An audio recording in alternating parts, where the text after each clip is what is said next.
In this question, we are given that to rent a factor, it costs a total of X dollars for the first 24 hours.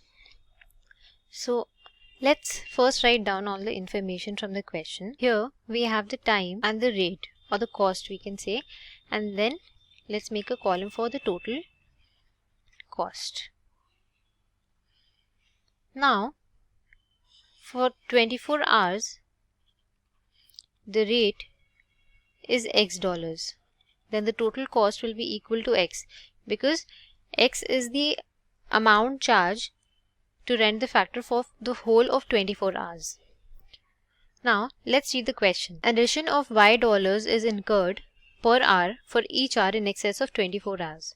That means if the tractor is rented for a time T, then in excess of 24 hours means the value T minus 24, and the rate for each hour is Y dollars per hour.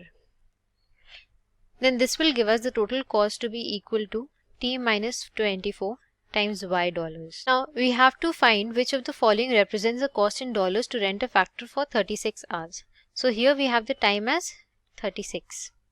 Now let's move on to step 2.